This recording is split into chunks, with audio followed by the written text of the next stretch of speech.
Hello guys, Sir Bogart once again for another one of my recorded video discussions for the subject fluid machineries. So this time, ang featured topic natin is all about fans, which is another example of a machine or equipment making use or handling fluids, but this time in terms of gases. So ano ba yung tinutukoy nating fan or fans?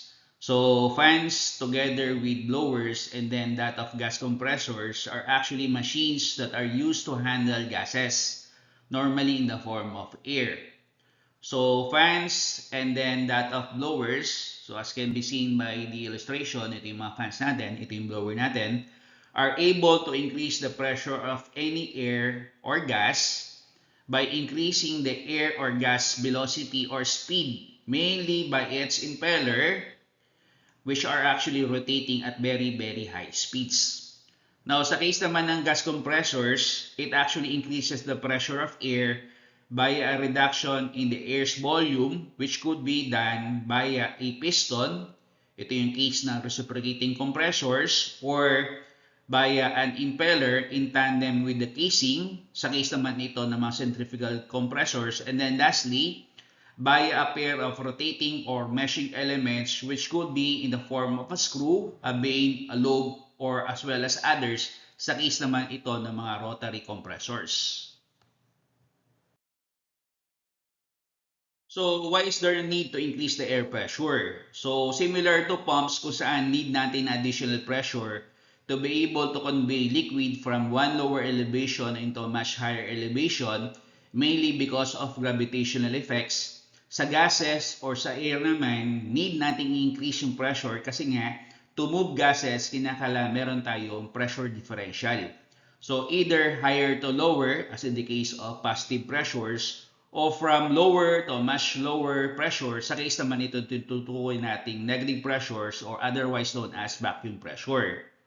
So a higher than normal pressure is needed so such gases or air can be moved against resistances o itinutukoy nating air friction caused by the conduit or passageway itself, which is what we call the ducting, composed of a dampening or flow control mechanism and other fan blower system components. And then a higher than normal pressure is also needed to move air within compressed air distribution systems that will eventually power up pneumatic tools, a system, or that of a process.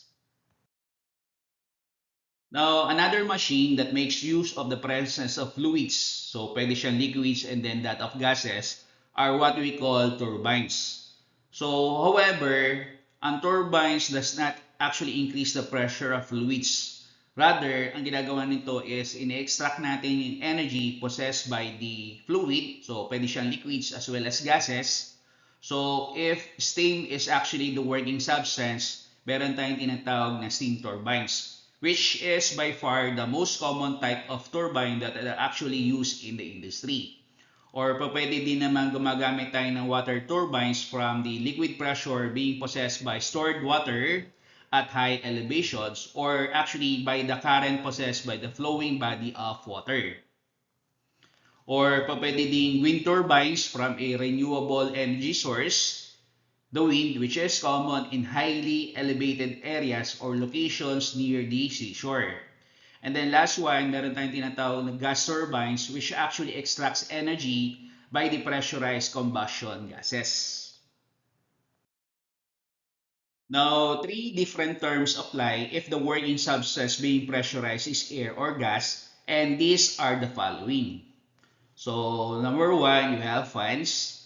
So, yung mga electric fan natin sa bahay actually fall under such category. For number two, meron tayong tinatawag na blowers. So, yung hair blower natin is a classic example. And then last one, we have the so-called gas compressors. So, yung mga portable air compressors natin sa bahay are also classic examples. So, other than the size or configuration, yung main difference nila lies on the amount of pressure that is actually being added or being generated. So in this case, gagamit tayo ng pressure gauge para mabasa lamang natin yung pressure reading nila. For number one, for fans, the pressure rise is equal to 1 psig or lower. So dito, yung pressure rise natin using a manometer as the measuring instrument is equivalent to 1,136 millimeters of water column. For number 2, we have the so-called blowers. So yung pressure rise naman natin dito is equal to 50 psig or between 1 psig and then 50 psig. So blowers are also known as what we call turbofans since yung pressure generated nila is much higher as compared to fans. So dito, yung pressure rise natin, again using a manometer as the measuring device, is between 1,136 millimeters and 2,066 millimeters of water column. So last is yung tinutukoy nating gas compressors. So gas compressors has a significant amount of pressure being added. So dito, ang pressure is way above 50 psig or ranging from 125 psig to 175 psig. So ang pressure rise natin involving gas compressors is around 87,884 millimeter of water column or even more. So ano ba yung tinutukoy nating water column? So water column is the pressure reading that is being given out by manometers. So meron tayo dito mga manometers na nakatap dito sa mismong pinaka-ducting system natin. So with water as the gauge liquid. So yung reading natin dito ng manometers is actually caused by an airflow that is actually moving along the ducting system. So instead of using manometers, pwede din naman tayong gumamit ng digital pressure measuring devices such as a probe na makikita natin dito sa illustration natin. So dito, instead na millimeter of water column yung maging units ng pressure natin, ang units ng pressure natin dito pwede siya maging PSI, kilopascal, bar, as well as other units of pressure. So yung pressure being measured in a ducting system may be of the following. So pwede siya in terms of static pressure, pwede siya in terms of velocity pressure, or pwede siya combined total pressure. So pag sinabi natin combined total pressure, ina-add lang natin yung static pressure dito sa tinutukoy nating velocity pressure. Now, to summarize, fans actually move large volume of gases mainly under low pressure. So, ang air pressure natin, ratio natin dito is nasa 1:1.1 or min-move natin o ginagalaw natin yung air o yung atmospheric air at no changes in pressure at all. Sa case naman ng mga blowers, we actually move large volume of gases, again mainly air or hangin, under moderate or intermittent pressures higher than those of fans. So dito, ang air pressure ratio natin is nasa range ng 1:1.1 up to 1:1.2. So itong air pressure ratio natin is base doon sa standards that are actually set forth or given by ASME. So yung ASME stands for the American Society of Mechanical Engineers. So ito yung sinusunod nating standards dito sa Pilipinas as well as other countries. So ang ibig sabihin ng air pressure ratio, ito yung ratio ng discharge or pressurized air value over the initial pressure ng air or that of the gas. So what are the reasons to consider as if when to choose between a fan and then that of a blower? So we have at least 3 factors to consider as if when to choose a fan over a blower. So factor number 1 is in terms of pressure.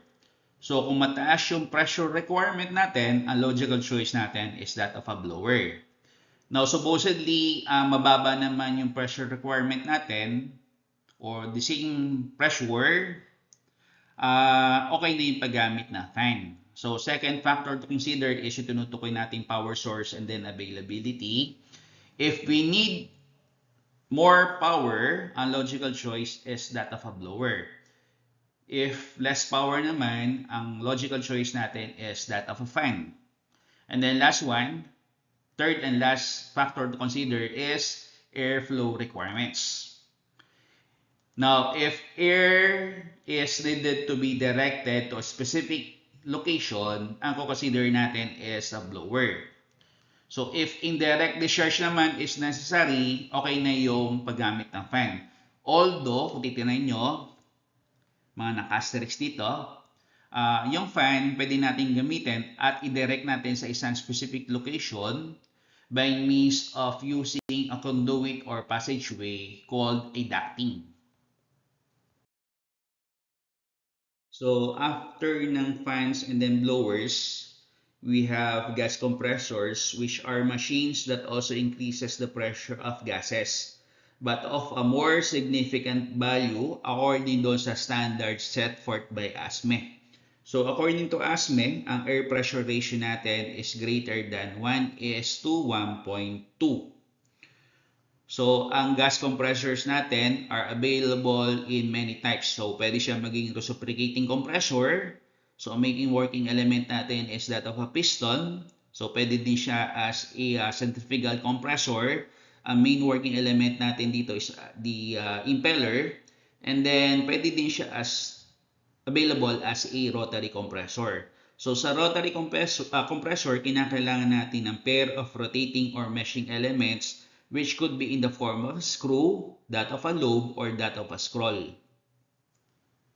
So like pumps, gas compressors, aside from increasing the pressure of fluids, so liquids para sa pumps, and then gases para sa gas compressors, also convey their pressurized substance within pipes or pipelines, as ducting systems would not be able to tolerate such high pressures. So, ang pinagkaiba nga lamang ng gas compressor sa pump is on how they actually accomplish such pressurization process.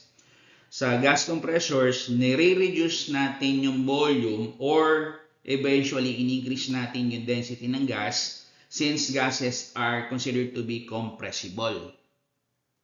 So, unlike sa liquids na hindi natin pwedeng i-compress since liquids are considered to be virtually incompressible. So, let's say for example, water yung compress natin, kinakailangan natin na around 312,000 PSI na pressure value para lamang ma-jumpstart natin yung water volume o yung tinutukoy nating water pressurization process, which is technically not feasible. Hence, compressors are rarely used for liquids, rather ginagamit natin sila as for gases. Now, what are the general types or classifications of fans? So, we have two general classification of fans, and these are the following. So, for number one, we have the so-called centrifugal fans. So, as can be seen, yung flow natin is diverted in two possible directions o yung flow natin is done perpendicularly. And then, number two, meron tayong tinatawag na axial fans wherein the flow does not change axis, since the flow is done actually so along a straight line lamang siya. Unlike dito sa tinutukoy natin centrifugal fan, so straight siya bago siya ibabato perpendicularly dito sa point of discharge o sa pinaka-exit natin. So for number one, we have the so-called centrifugal fans. So as can be seen, pinapakita dito yung flow direction which is done perpendicularly. So papasok dito yung air or gas, and then i-discharge siya radially or perpendicularly. So, pasok siya dito, then iikot siya, and then babato siya perpendicularly. So, centrifugal fans tayo. So, in this case, air is drawn actually or along sa pinaka-axis ng pinaka-ducting natin, and then radially drawn through the impeller through a revolving wheel, which is connected to a connecting shaft. So, kamukha ng tinutukoy nating centrifugal pump. So, pinagkaiba lamang is yung medium or substance involved. So, sa centrifugal fans, gases or air. Sa centrifugal pumps naman, we have water or liquids. Now, as air is actually being drawn in or sucked in actually, It is then diverted perpendicularly across the blades of the impeller. So once lumabas ngayon yung air or gas natin, dito sa tinutukoy nating centrifugal fan, it actually leaves with high velocity pressure as well as high static pressure. So, tingnan natin ang ibig sabihin ng static as well as velocity pressure. So, in this case, we have a ducting system to where 3 manometers with water as the gauge liquid is actually being tapped. Now, as soon as the fan is actually powered or turned on, it actually increases the airflow. So yung airflow na to, papasok siya along the ducting and then giving off varying pressure readings. So ano ba yung mga pressure readings natin? So 1, meron tayong PS. So PS stands for the static pressure. So ang static pressure is the potential energy that is being given off by the fan into the system or that of the ducting. So another kind of velocity reading is yung tinutukoy nating PV, otherwise known as velocity pressure. It is the pressure along the line of flow resulting from the gas flowing through the ducting. And then last one, meron tayong tinatawag na P total. So yung P total is what we call the total pressure head. So it is the sum of both the static pressure head as well as velocity pressure head. So, itong tinutukoy natin total pressure head is yung tinutukoy nating requirement para ma-measure natin yung fan performance para makuha natin yung proper sizing ng fan or that of a blower. So, ano ba yung types or classification of centrifugal fans? So, in this case, we have 4 types of centrifugal fans based on the blade type, and these are the following. For number 1, you have the so-called forward curve fans. For number 2, you have the so-called backward curve fans. Third is you have the so-called radial fans. And then last one, you have the so-called airfoil fans. So, first type ng centrifugal fan according to the blade type is yung tinutukoy nating forward curve fans, which is also called as the squirrel cage fans. So, mostly because it actually resembles the rotating wheel that is being played upon by squirrels. Now, as for its characteristics, so forward curve fans has around 24 to 64 shallow impeller blades as shown, and that it actually operates at the lowest speed. Second one is that it can be used for high volume flow rate applications but at low to medium pressure applications. So, nasa around 3 to around 5 inches of water column static pressure yung capability nito. So, its efficiency ranges from around 60 to 65%. So, construction-wise, it is actually made from a less expensive, lighter material, which is either riveted or welded sheet of metal as shown by the configuration. Now, in terms of usage or points of application, so it is actually used for HVAC applications such as window type air conditioning units or air purifiers and then dust collectors that actually provide high volume flow rates but at lower pressure ranges. Now, because of the profile of its blades, which are actually built close to one another, ang pinaka-main disadvantage ito is that it is not actually suitable for harsh or dirty conditions kasi nga merong possibility na magkaroon ng clogging. So clogging is a concern and that it could not be used in instances wherein high pressure applications is actually required. So second type ng centrifugal fan according to the blade profile or blade type is yung tinutukoy nating backward curve fans. So ito yung opposite ng number 1, yung forward curve fans. So this is by far the quietest of all fan types together with the so-called airfoil fans. Now in terms of its characteristics, according to the number of impeller blades, meron lamang around 6 to 16 impeller blades. Pero it has a deeper blade design as compared to the forward curve fan. So dito medyo mababaw, sa backward curve fans naman medyo malalim yung pinaka-blade profile natin. As such, it could be used for high volume airflow applications at high pressures.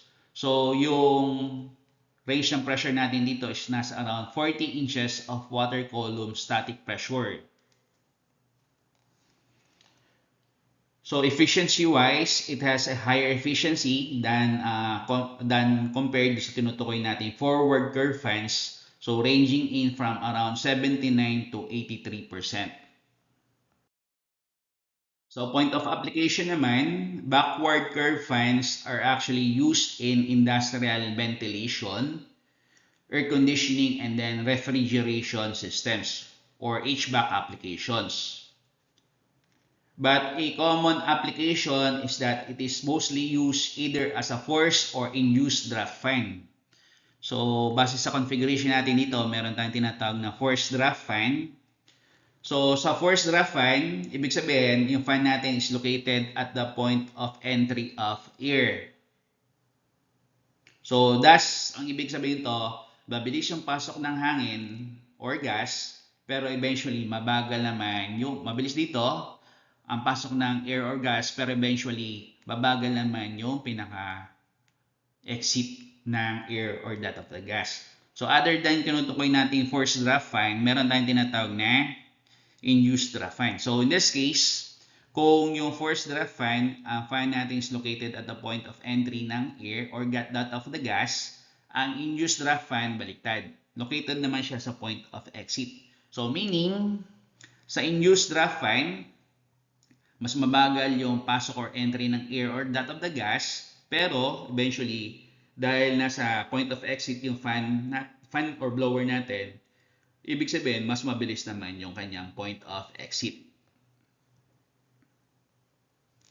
So, ang disadvantage lamang nito is similar sa forward curve fans, it is actually not suitable or suited for harsh or dirty environment dahil sa possible clogging issues na tinutukoy nating impeller blades.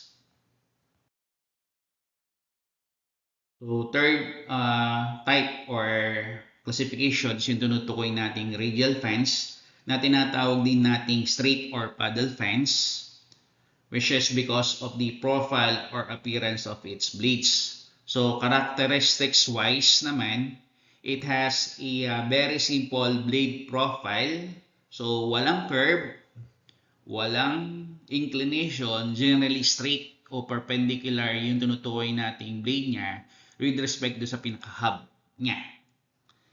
So, kapareha siya na tinutukoy nating backward curve fans in terms of the number of blades. So, ranging in around 6 to 16 impeller blades. So, it is also capable of delivering high pressures at medium flow applications. So, yung high pressures niya, nagre-range sa around 55 inches of water column static pressure. So, efficiency-wise, nagre-range siya to around 69 to 75% efficiency. Mataas pa rin yung kanyang efficiency. So, yung mga nabanggit ko sa inyo mga fans kanina, yung forward, backward, as well as radial fans, pwede siyang belt-driven or pwede siyang direct mounted on the part of the motor itself. Now, as for the point of application of use of radial fans, they are actually frequently used in pneumatic conveying, industrial exhaust systems, and then material handling, where airflow is actually characterized by dust or moisture. So, posible ito, no? Without clogging because of the self-cleaning impeller design na medyo madalang at medyo open yung mga impellers niya as shown by the configuration. Now, Also, due to its paddle-like design, it could also be used in a corrosive and then high temperature environment na kung saan hindi po pwedeng gamitin yung mga nauna kanina, yung forward curve, yung backward curve natin, no? So, yan. Ito yung pinaka-advantage ng pinakatukoy nating radial fan. Now, last of the centrifugal fan blade design is the so-called airfoil fans. So, which is somewhat similar to backward curve fans except in the shape or profile of its blades. So, characteristics wise, it has an aerodynamic blade profile design. Thus, it has no sharp edges. So, makikita natin yung profile ng pinaka-blade natin dito. So, since it has no sharp edges, as a result, yung turbulence is actually minimized. Thus, medyo tahimik itong operation na tinutukoy nating aerofoil fans.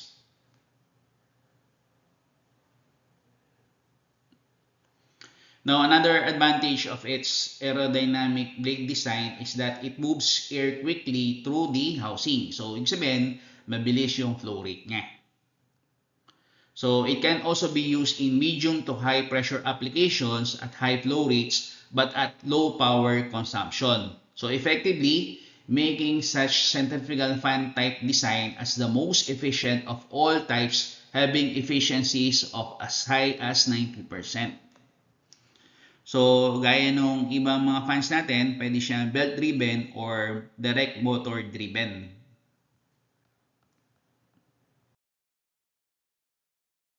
Now, for the point of application, it finds its usage for almost any air-moving applications, including engine cooling, industrial cooling, and then ventilation. So, yung pinaka-main disadvantage natin dito is that it is actually not generally used because of the high cost that is actually incurred and then difficulty in terms of the blade construction. So, papansin natin, medyo hollow yung pinaka-inside na tinutukoy nating blade design niya. So, this, other than it is also prone to abrasive dust and must be used in clear air application. So far, kung narinig nyo, out of all discussions, lahat ng centrifugal fan types natin are, other than radial fan types, are prone to harsh or dirty conditions.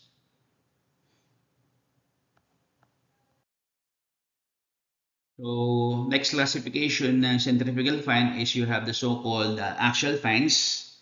So, base sa illustration natin, it shows the flow configuration which is actually axial or straight flow pattern. So, diretso lamang yung entry as well as exit ng pressurized air. As for the axial fans, yung pressure natin is also imparted onto the air by the impeller blades, which actually creates an aerodynamic lift. So axial fans actually have a wide selection of blade profiles as can be seen from the illustration. So axial fans actually provides high flow rates at small pressures or pressure heads as compared to centrifugal fans.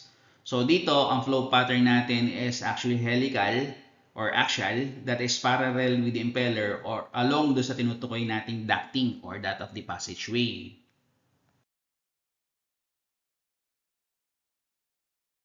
So, ang axial fans natin is the most popular type of fan because of its lightweight, compact design, and then low cost, which cannot be set onto centrifugal fans, which are considered to be bulky, heavy, and then space consuming, and then eventually, mas mahal siya, no? Pero may downside siya. In that, kung noise is a primary concern, hindi advisable yung ganitong klase ng fans. Axial fans actually finds great use in terms of exhaust applications wherein airborne particulates such as dust, smoke, and then steam are actually present. So ano ba yung types or classification of axial fans? So in this case, we have at least 3 types or classifications of axial fans, and these are the following. So for number 1, you have the so-called propeller fans na mostly makikita natin sa households. Then second one, you have the so-called tube axial fans naman makikita na natin sa industry, as well as yung tinutukoy nating vane axial fans na makikita din natin sa industry.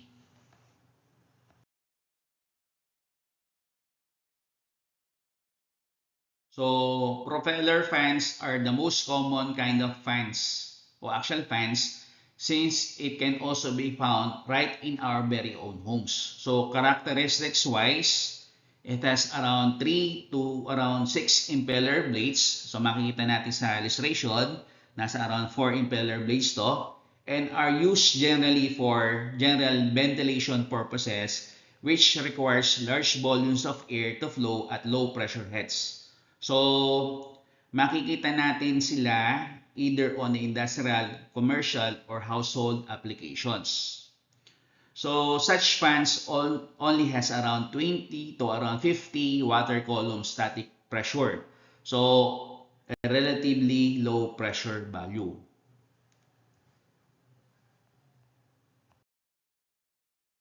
So, characteristics-wise, of all the types of fans, propeller fans are the noisiest. So, ito ay dahil sa turbulence na nakikreate natin when air is actually being discharged or handled in a helical or circular manner.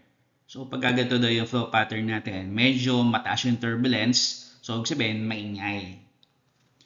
So, it also has the lowest efficiency. So, ranging in from around 45 to 50%. Pero ang advantage naman ng tinutukoy nating propeller fans is that it is actually lightweight and then inexpensive.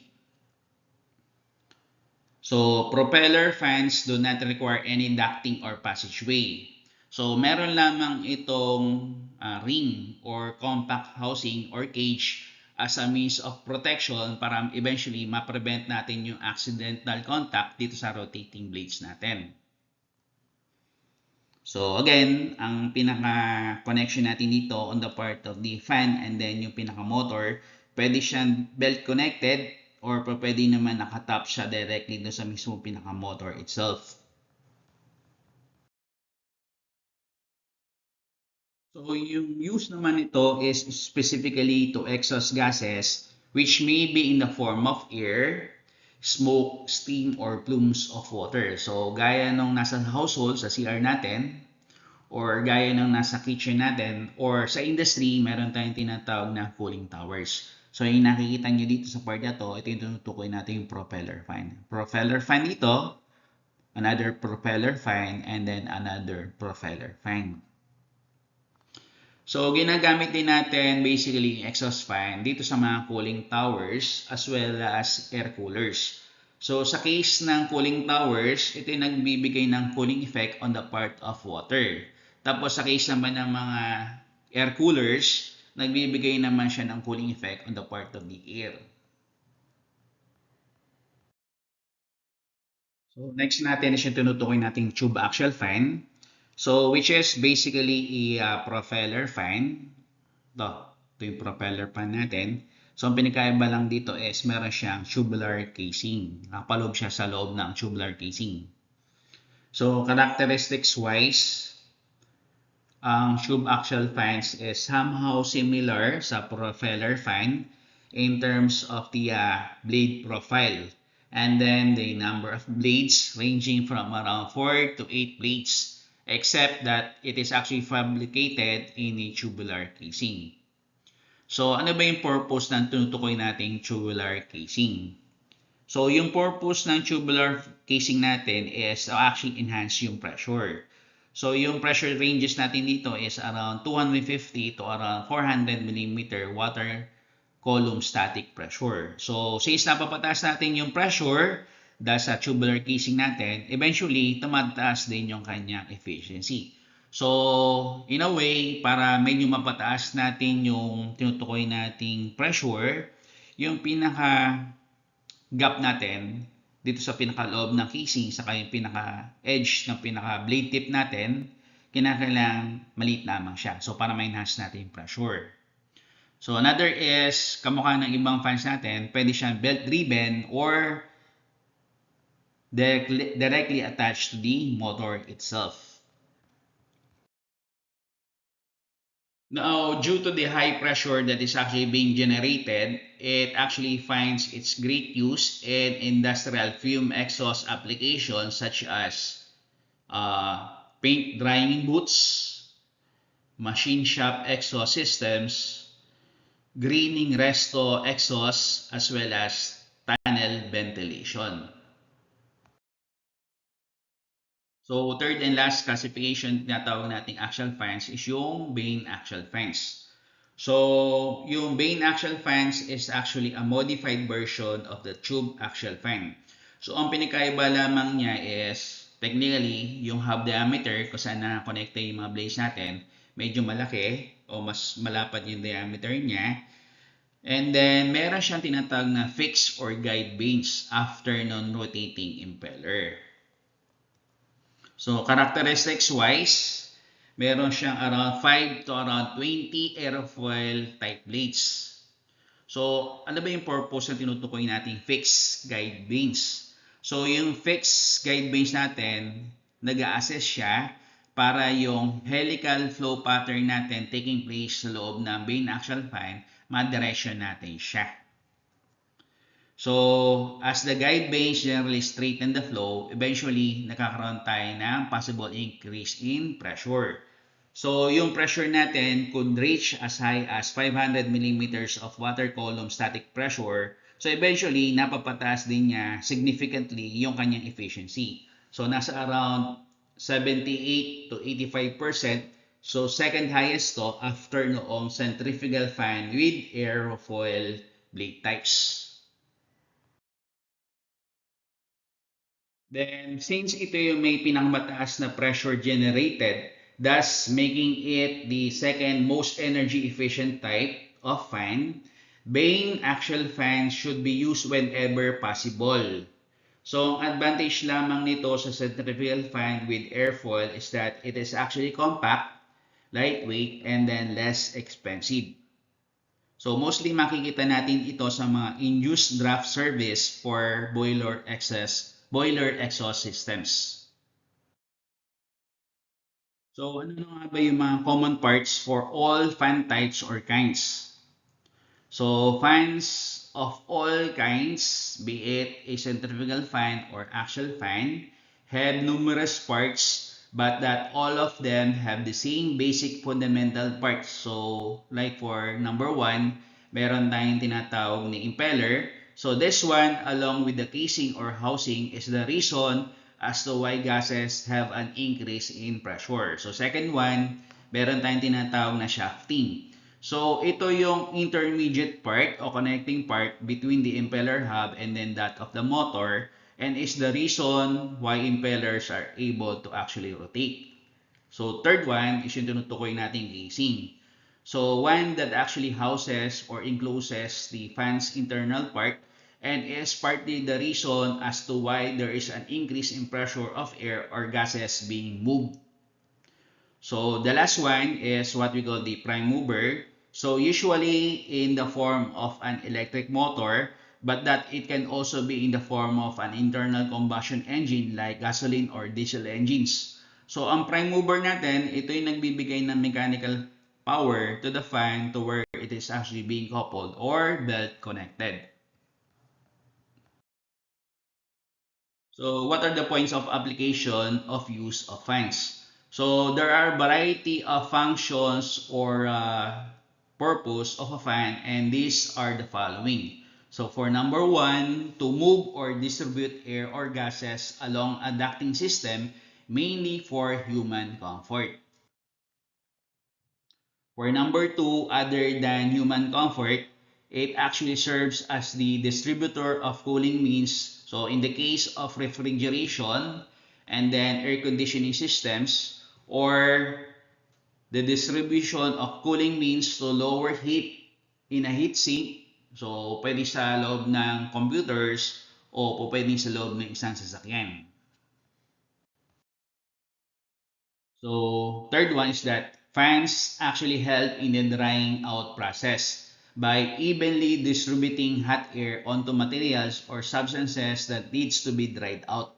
So sa case ng hair dryer, coils are powered to be heated where air is then forced to cross the hot coils. Now, as the air passes to such heating coils, hot air is then produced. So, sa case naman din tinutukoy nating palay dryer, air is actually being heated in a separate chamber, then extracted, and then evenly distributed in another chamber wherein the moist or wet palay is located. So yung moist or wet palay is mixed thoroughly by a screw conveying or screw conveyor to enhance the drying out process. So parang meron tayong mixer sa loob para evenly distributed yung drying out process natin. So another is that fans are used in the blow molding process of plastic bottles out of plastic tubing in tandem with the die or that of a molding chamber. So another one is that fans are used as the prime mover in the material handling of grains or other small particulate matter, which is done in tandem with a series of ductings and then storage tanks or more popularly known as silos. So pag meron kayo nakita parang cylindrical tank tapos tapered yung pinaka-ilalim niya, tawag natin dito is what we call a silo. So another one is that fans are used to draw out or suck in dust or fumes as well as for separating mist and then exhaust means.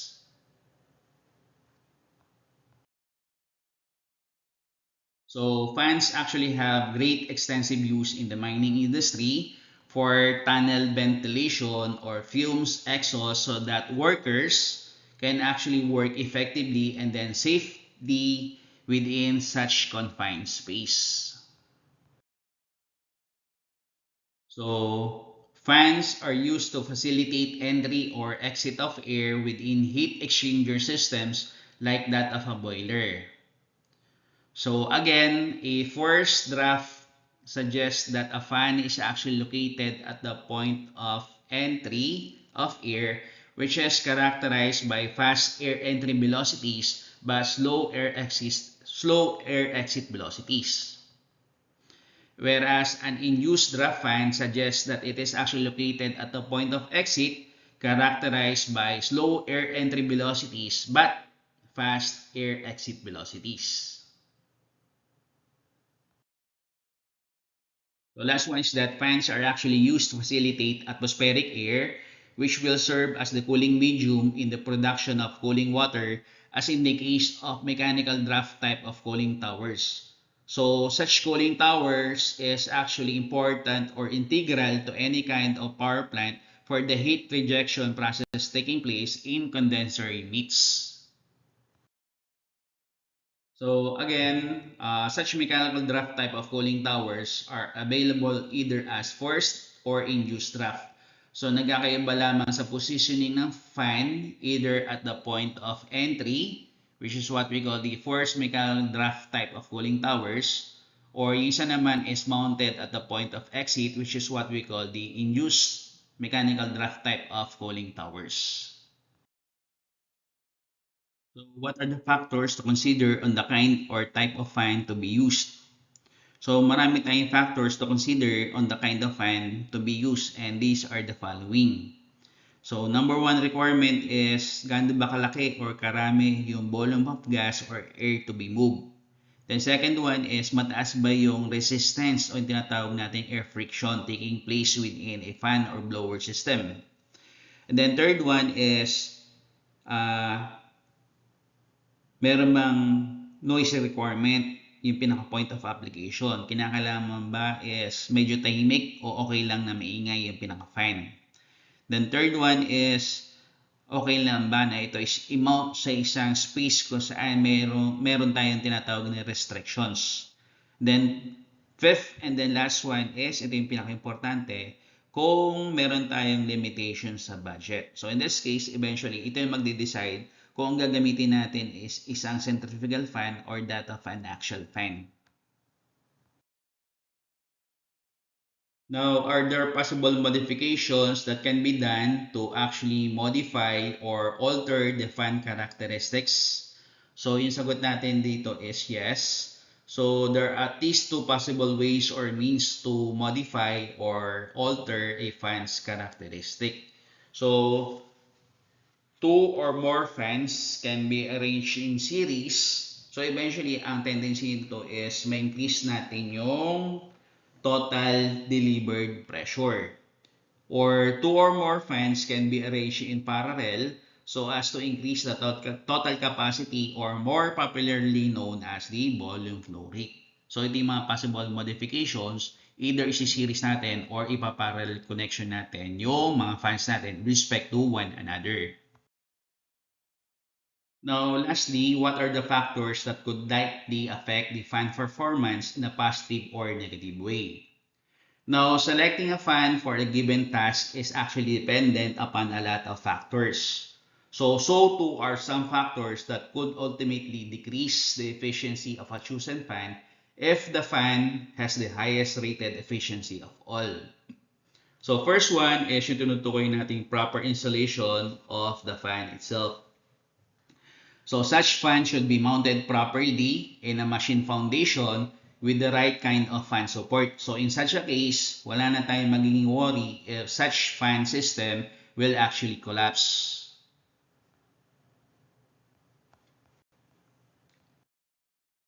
So second is the proper construction of the ducting or piping as to where such gas or colloidal solution will be conveyed or being handled. So as a general rule, such conduits o yung tinutukoy nating ducting or piping should be generally be straight as much as possible. However, if diversions could not be prevented, dapat gumamit tayo ng long radius elbows so as to minimize air or gas friction, which will require a larger or powerful motor to drive such fan. Now also, if conditioned air is to be conveyed or to be handled, such ducting system should be properly be insulated so as to minimize heat loss or heat gain. So third is to make use of the proper duct system accessories such as weather guards or screens so as to prevent any stray animals from entering any ducting system, or by making use of deflectors or a dampening system to effectively control the airflow rates, or making use of louvers with strings of paper attached at their ends to give visuals if any air is actually being conveyed or not. So fourth one is the proper maintenance, which is actually integral or important to any electromechanical system. So a properly maintained machine or equipment actually prolongs the useful life of such machine or equipment, effectively saving on cost and the actual investment on the machine or equipment itself. So dapat na natin tandaan din dito is that preventive maintenance is by far more okay than corrective maintenance, since downtime for stoppage of the process is actually minimized. So last one is that the working environment as to where such fan ducting system is to be located should be ideal. It should be located in a safe and then secure location like atop buildings or at the inner lot with high perimeter fences, and that such fan or ducting system should be located far away from any heat source, dust source, or any sources of possible contaminants. This now concludes my presentation about fans. Now, hopefully additional knowledges were absorbed or imparted during my discussion. So again, this is Engineer Gerald S. Robles, aka Sir Bogart, an educator coming from the College of Engineering and Architecture of the Bataan Peninsula State University main campus, now signing off. So again, thank you for your time for listening.